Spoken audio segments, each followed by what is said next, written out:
Foro de São Paulo. Quais são suas verdadeiras intenções hoje no Jornada Brasil?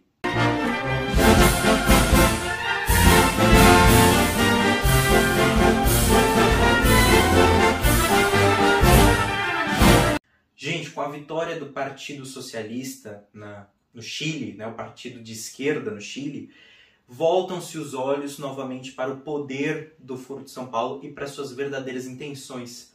Por quê? Porque agora entra novamente um grande país, no poder. Então a gente tinha antigamente, na época do Lula, da Dilma, o Brasil como um grande país fazendo parte do Foro de São Paulo, que tinha, obviamente, poder de financiar muitos dos países, isso a gente vai falar um pouco mais pra frente. Mas agora a gente tem um recomeço com o Chile, que está entrando novamente na brincadeira, no jogo. Logo depois da queda do Muro de Berlim, em 1990, o ex-presidiário, Luiz Inácio Lula da Silva, criou, junto do Fidel Castro, um ditador aí, o Foro de São Paulo, que hoje, se não me engano, abrange cerca de 120 partidos de esquerda, obviamente, em quase 30 países. Foi fundado esse Foro de São Paulo para ter uma logística da esquerda. Porque, depois da queda do Muro de Berlim, obviamente, todo mundo achou que a batalha tinha sido ganha, que o socialismo tinha acabado, que nunca mais teria um perigo da esquerda no nosso mundo. Só que, na verdade, isso não foi uma realidade. Então criaram o Foro de São Paulo para poder manter os projetos da esquerda, as pautas da esquerda, do socialismo, do comunismo, ainda vivas. Então eles começaram a juntar vários ditadores, representantes de esquerda, muitos nos quais futuramente foram eleitos presidentes em alguns países, teve no Brasil, no Chile, se eu não me engano, agora novamente a Argentina também tem representantes. Então assim, qual que é a ideia do Foro de São Paulo? É, com certeza, implementar na América Latina inteira, em todos os países que se abrangem, o Foro de São Paulo, todos os países que fazem parte do Foro de São Paulo, implementar a esquerda e a logística. No Brasil, eles conseguiram manter isso muito forte, em Cuba eles mantêm com certeza muito mais forte, com ditadura, na Venezuela também com ditadura, na Nicarágua também com uma ditadura. Inclusive, esse ano, o novo presidente, eu não vou lembrar agora o nome dele, ele ganhou as eleições de uma forma ridícula, ele prendeu todos os opositores e a população não tinha como, ter outra alternativa, ou era morrer ou era votar no atual presidente, que já foi reeleito não sei quantas vezes, ele está desde 2007 no poder.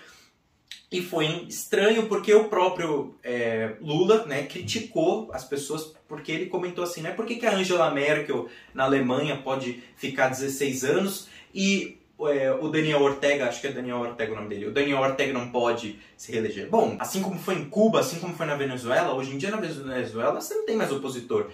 Uma pequena transformação na população que começa de oposição é exterminada. Em Cuba, principalmente também, tudo isso é exterminado.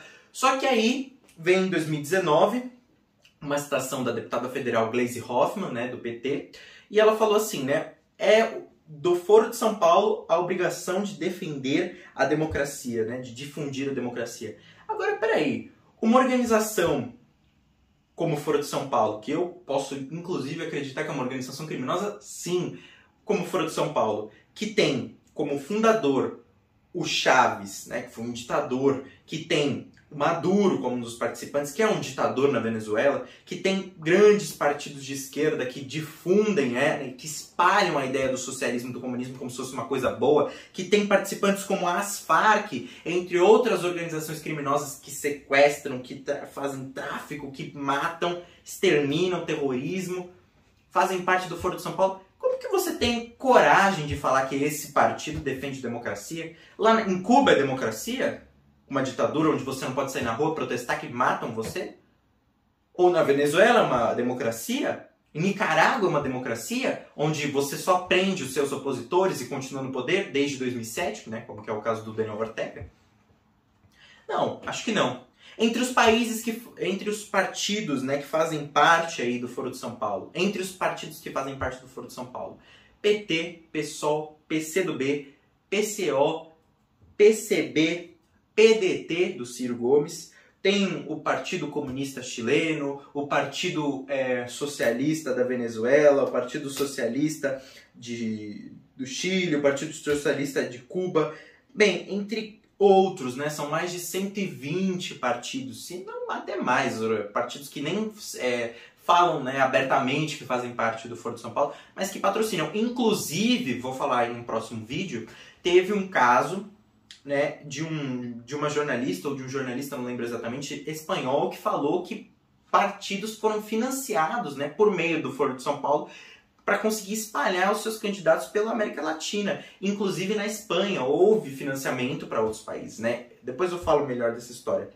Então, assim, o Foro de São Paulo, ele serve para conseguir trazer um financiamento, uma força, um poder, né, de conseguir espalhar essa esquerda, né, de conseguir transformar as raízes, dominar a cultura, as escolas, né, os pensamentos, a música, os artistas, para você conseguir espalhar essa esquerda de uma maneira simples até o momento que a população aceite e fale. Porque sempre falaram isso. Não, o que vocês estão dando atenção para esse Foro de São Paulo? Como assim? Isso não é nada, isso é uma reunião de senhoras, isso não é nada. O Olavo de Carvalho, inclusive, ele já falava e defendia muito que era contra o Foro de São Paulo, que o Foro de São Paulo estava arruinando as situações, né, internacionais aqui na América do Sul e na América Latina. Só que ninguém dava atenção. Por quê? Porque a esquerda ela quer esconder esse movimento. Que ela quer que as pessoas fiquem no momento de manipulação. Por quê? Porque assim que surgiu uma oportunidade, você domina a cultura, você domina a internet, os meios de comunicação. Inclusive, o presidente Lula, o ex-presidiário Lula, disse, né, que vai fazer aí um controle sobre as redes sociais, né? Por quê? Porque eles não querem que as verdades se espalhem com facilidade. Porque a partir do momento que você descobrir a verdade, como eu estou te contando uma grande parte aqui, você nunca mais vai acreditar nisso. Porque você vai falar assim, como é que o cara fala que defende democracia, mas apoia o Maduro na Venezuela, apoia lá em Cuba com a ditadura que estão lá? Estranho, né? Mas bom, gente, deixem o seu like, compartilhem, deixa no comentário aí.